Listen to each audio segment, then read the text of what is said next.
And Dr. Chloe first.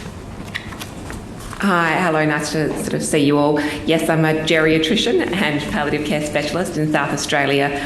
I've been quite instrumental in the implementation of South Australians' voluntary assisted dying laws, and I'm a practicing practitioner with experience with over 150 patients. Thank you very much. Thank you very much, Chair. And I'd like to direct this question to Dr. First, if that's okay. There has been some concern in this country about the efficacy of the end-of-life medication. So I thought I'd like you to just give me some of your experience in Australia about how effective they are and any problems you've encountered. Thank you. Yeah, sure. The medications are completely effective.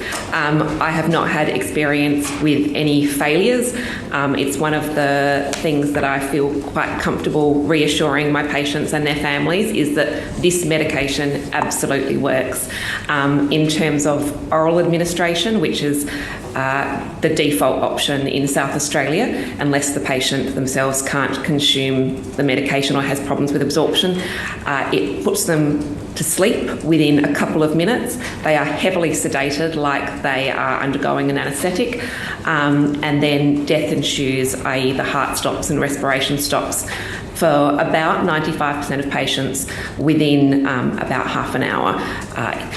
There is a small percentage who will continue to be sedated for longer than that, but the heart won't cease, circulation won't cease for some hours after that. So we warn patients and their families, more importantly, that this may be the case, and that's sort of an enzymatic issue. But no, it's highly effective. Personally, I have not had any experience where patients have had complications, i.e. vomiting or respiratory distress or any other concerns, and certainly in South Australia that has not been an issue that's been reported to us.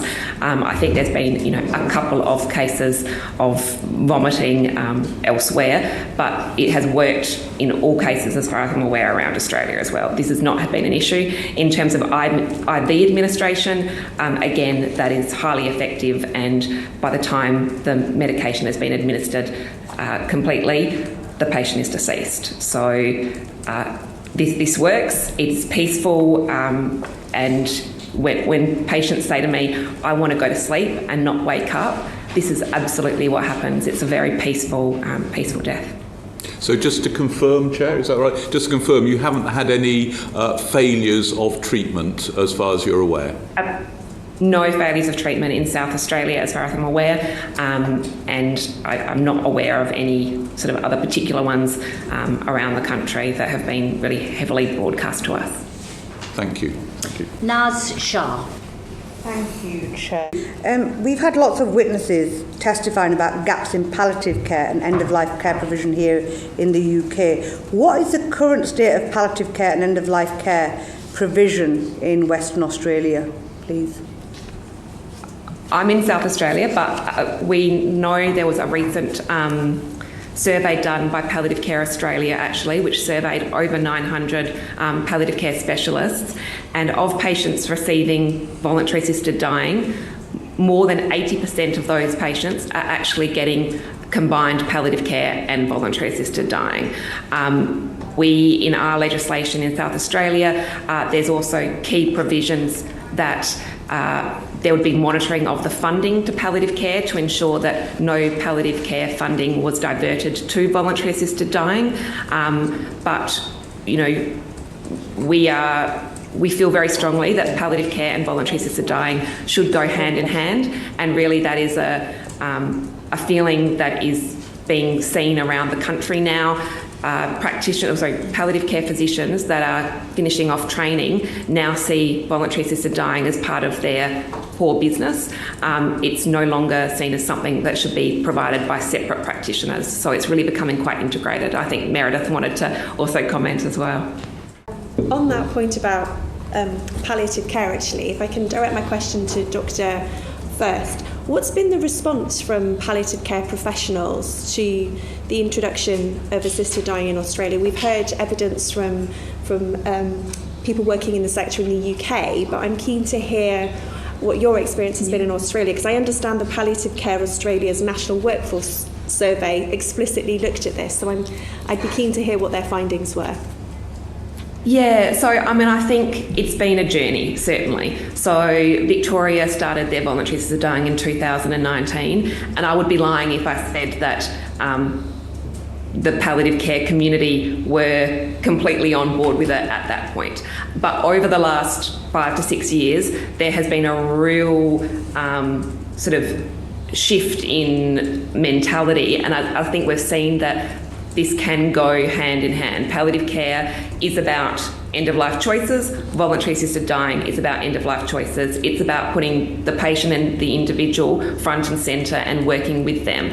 And that is what's fundamental to palliative care. And I think as we've realised that voluntary assisted dying is just a promotion of palliative care, and it's giving them back choices.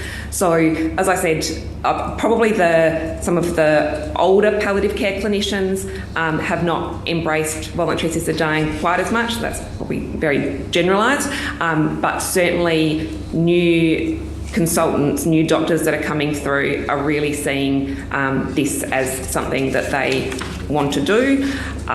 There's been no animosity, I don't think, anymore between the practitioners that choose to work in this space and those that don't. I get huge amounts of support from other palliative care physicians that don't necessarily act as practitioners, and there's no real divide. It's been embraced, really, to be honest, and I think in another 5 years there'll be probably very few palliative care practitioners that don't sort of support this unless they're true sort of conscientious objectors for their own, I guess, probably religious reasons. But yeah, Palliative Care Australia, the peak medical bodies within Australia, everyone has generally shifted to see this as part of patient choice. Thank you. Thank you very much.